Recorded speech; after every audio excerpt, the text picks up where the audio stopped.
తక్కువ పెట్టుబడితో ప్రారంభించగల వ్యాపారాల్లో ప్యాకేజింగ్ ఉత్పత్తుల తయారీ ఒకటి. ఫుడ్ డెలివరీ, రెస్టారెంట్లు, ఈ-కామర్స్ కంపెనీల అవసరాల వల్ల ప్యాకేజింగ్ మెటీరియల్కు ఏడాది పొడవున డిమాండ్ ఉంటుంది. సుమారు 2 నుంచి 5 లక్షల పెట్టుబడితో ప్రారంభించవచ్చు. మార్కెట్ను బట్టి నెలకు 50,000 నుంచి 1,00,000కు పైగా ఆదాయం పొందే అవకాశం ఉంటుంది. ఇళ్లలో, కార్యాలయాల్లో, వాణిజ్య సముదాయాల్లో విస్తృతంగా వినియోగించే క్లీనింగ్ ఉత్పత్తుల తయారీ కూడా మంచి అవకాశాలను కల్పిస్తోంది. ఫ్లోర్ క్లీనర్లు, డిటర్జెంట్లు, డిస్ఇన్ఫెక్టెంట్లు వంటి ఉత్పత్తులకు ప్రతిరోజు అవసరం ఉండడంతో ఈ రంగంలో డిమాండ్ స్థిరంగా ఉంటుంది. సుమారు 2 నుంచి 5 లక్షల పెట్టుబడితో ప్రారంభించి నెలకు 50,000 నుంచి 1,00,000 వరకు సంపాదించే అవకాశం ఉంటుంది.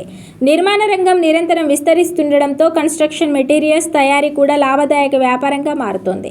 ఇంటి నిర్మాణాలు, అపార్ట్మెంట్లు, వాణిజ్య భవనాల నిర్మాణం కొనసాగుతున్నంత కాలం ఈ ఉత్పత్తులకు డిమాండ్ ఉంటుంది.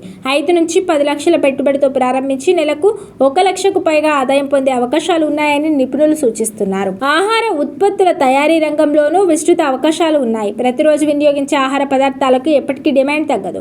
నాణ్యమైన ఉత్పత్తులు, సరైన బ్రాండింగ్ ఉంటే ఈ రంగంలో వేగంగా ఎదిగే అవకాశం ఉంది. 3 నుంచి 10 లక్షల పెట్టుబడితో ప్రారంభించి మార్కెట్ను బట్టి నెలకు 50,000 నుంచి 2 లక్షల వరకు ఆదాయం పొందవచ్చు.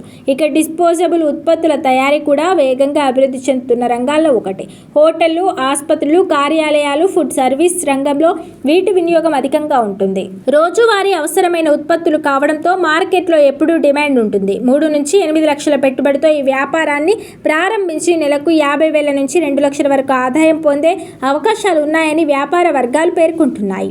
అయితే ఏ వ్యాపారాన్ని ప్రారంభించే ముందు స్థానిక మార్కెట్ అవసరాలు, ముడిసరుకు లభ్యత, లైసెన్సులు, నాణ్యత ప్రమాణాలు, మార్కెటింగ్ వ్యూహం వంటి అంశాలను సమగ్రంగా పరిశీలించడం అవసరం. సరైన ప్రణాళికతో ముందుకు వెళ్తే చిన్న పెట్టుబడితోనే దీర్ఘకాలికంగా మంచి ఆదాయం పొందే అవకాశాలు ఉంటాయని నిపుణులు సూచిస్తున్నారు.